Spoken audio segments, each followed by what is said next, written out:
Welcome back.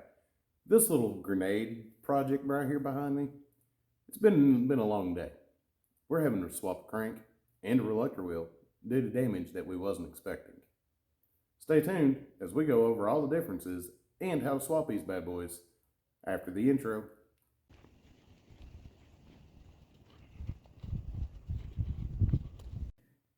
So let's talk about the differences in the crank trigger wheels on LS engines. There is two different styles, and depending on the year that you're starting with and what ignition style or what PCM and harness combo that you're wanting to use, depends on which reluctor wheel you're going to need. And other things to consider, you're going to have cam gear issues because not all blocks have cam sensor provisions in the back of the block. I actually kind of like everything being on the front cover, makes it easy to change. You know, that's a different story for a different day.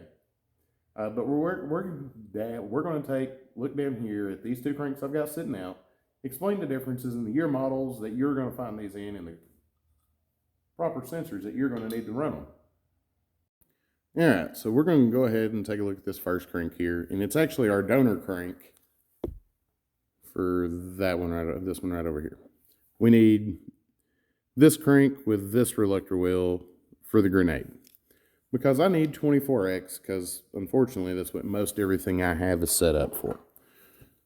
24X was in early LS1s from 97 to 03, 04, because that was a changeover year, and you could even find it in some 05s. Easiest way to tell if you have this reluctor wheel in it is if you look at the crank position sensor behind the starter, and if it's black, it's 24X. If it's gray, it's the later model that you'll need for anything Gen 4 PCM and some late Gen 3 PCM stuff, the P59. The P59 came both ways. It's, how do we call this? Oh, yeah, that's right. It's bilingual. You thought I was going elsewhere with that. You're welcome. So we'll go over how to remove this wheel. So if you're using this wheel, you're going to need a cam gear with one provision on it. Yes, I've got one laying around.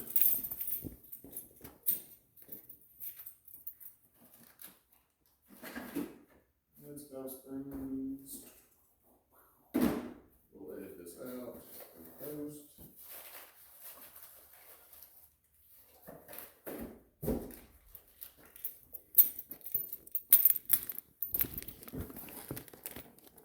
So you're going to need this cam gear. This one has got one tooth that is 180 degrees. And then it'll also have, that's your crank sensor. It'll be black. The other one will be a real light gray. And as far as the sensor wiring and pigtail goes, they're both the same. All the pinouts identical. There's nothing that you got to be concerned with as far as differences there. The black sensor gets 12 volts. The gray sensor will get 5. That's your big difference there. As far as cam sensor wiring goes, if it's in the back of the block factory and you move it to the front of the block, you'll flip the two outside wires and plug it in. If you buy a conversion harness, make sure it's done, and then you don't have to worry about it. A couple of pro tips on that.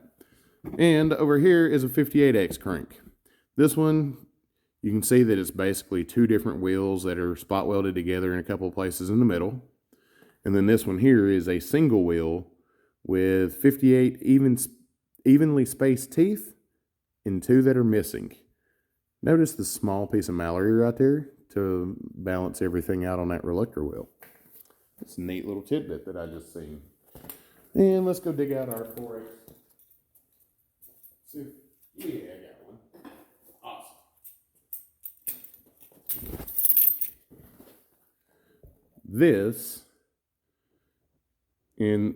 This is a single bolt gear just because it's It's what I have laying around, and it came out of a motor that we didn't reuse a cam out of. It gets one of these. This is the style of cam gear appropriate for your cam that goes with that particular tooth pattern. And this is going to be in most 05 to 14 LS motors, aka the Gen 4s. If it has DOD or VVT, variable valve timing or displacement on demand, 90% of those motors had this crank. Very few of them had this one, based on what I've tore down in the 10 plus years I've been messing with these things. So now let's grab our torch, set these cam gears off to the side because we don't need them. And I'm going to roll the crank off to the side because I don't want to accidentally knock it over. Even though it's a donor, it's still, actually, we're just going to roll it over here and lay it down. We might have run it over with a fork truck earlier. Hence the reason why we're swapping cranks. Because I don't trust it without sending it out and having it looked at. Grab the old trusty flicking, oh, wait. I would say big, but this is a clipper. It's a lot nicer in a bit because you can fill it up and try it again.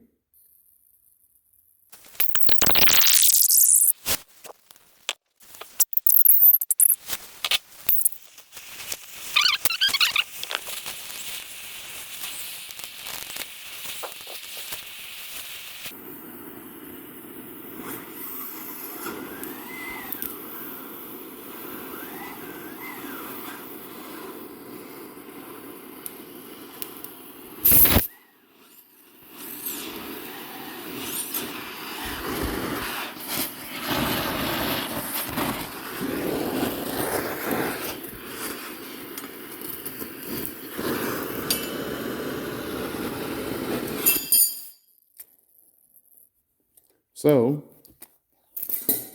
that one's been removed. I'm not going to reach in there and start finger fumbling around because when you do, you get burnt. Last thing I want to do is add additional injuries to the insults that I've already had today. So we're going to slide this. We're going to take this crank and I'm going to lay it down over here off to the side, out of the way. Okay.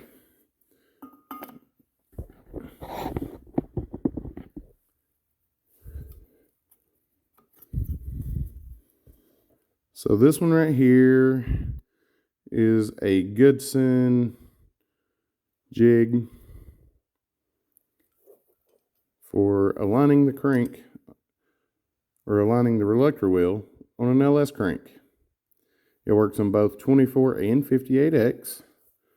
And how this works is on this crank, there's a extra dot here. This is going to drop in that dot, and then up here on this corner, right here where my finger's at, between this one and that one, there's this little one, and this one's going to drop in place there. So it's going to go, you don't need it to remove it, you just need it when you're putting everything in place. This jig's a rather tough old bird. Thread these in.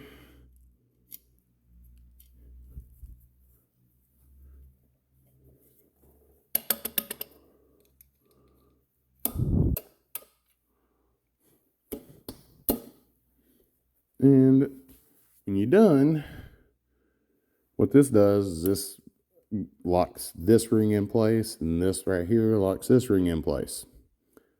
Because this is centered up correctly, boom, boom, we're done. So now let's remove this wheel and put it on our other crank. We do it correctly.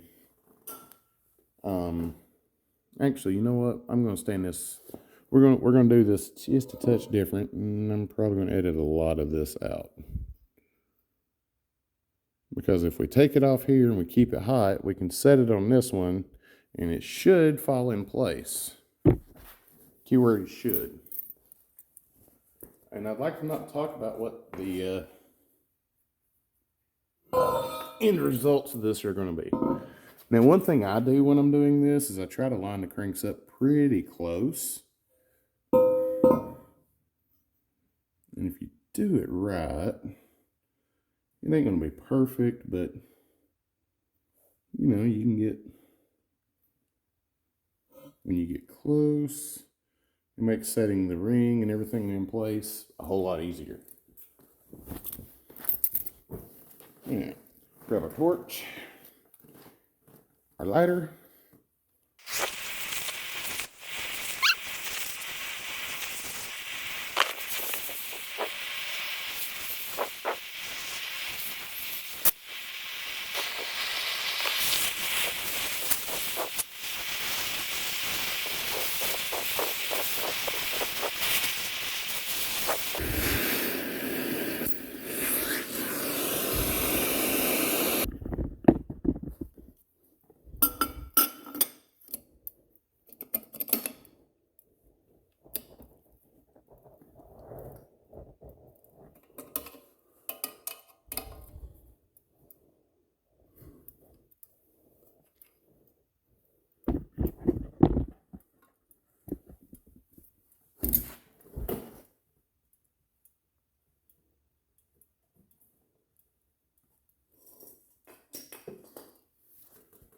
We goofed. We didn't get it right. We missed it. And we missed it by more than I'd like to.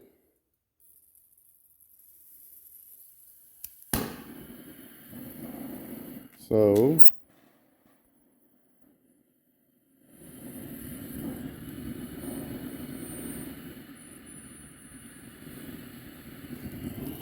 we're going to get her warm again.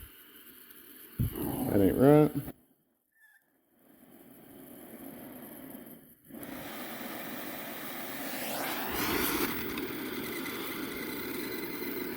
Grab our pliers. Get this warm.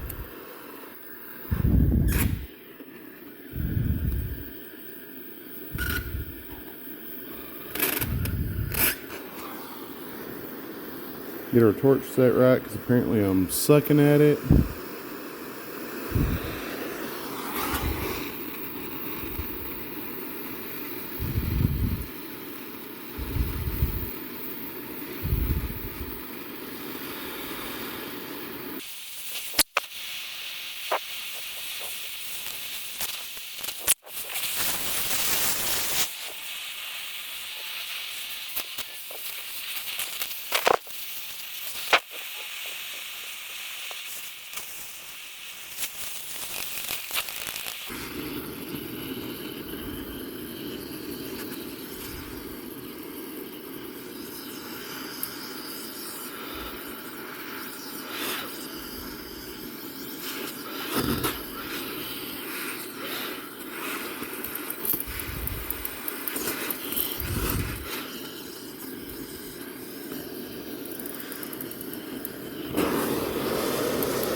And now we let that cool, because that is in place perfectly.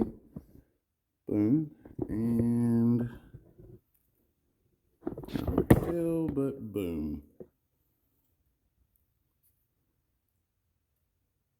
Voila. So that, now that's swapped. So hopefully you learned something there. Maybe you can identify your 24X or 58X from the outside of the block without having to open it up under an oil pan or even pull the sensor out of it and look through that way. Or if you just got a crank laying around, you can identify the reluctor wheel and figure out if it's going to work or if you're going to have to do like we did and swap them out. Goodson Machine had the tool. It's got a patent on it, so somebody may have created their own. It's just 2 dimensions. If it didn't have so much heat, I'd almost 3D print one and see if it works. you want me to try it, let me know down there in the comments. If you like what you're seeing, hit that subscribe button. And don't forget to hit that like. If you want to see more of what's coming up, hit the bell after you've hit that subscribe. I'm your captain. This is a grenade. We'll see you in our next video. Have you ever gotten a Snapchat from a girl? Nope. Anyway, watch this.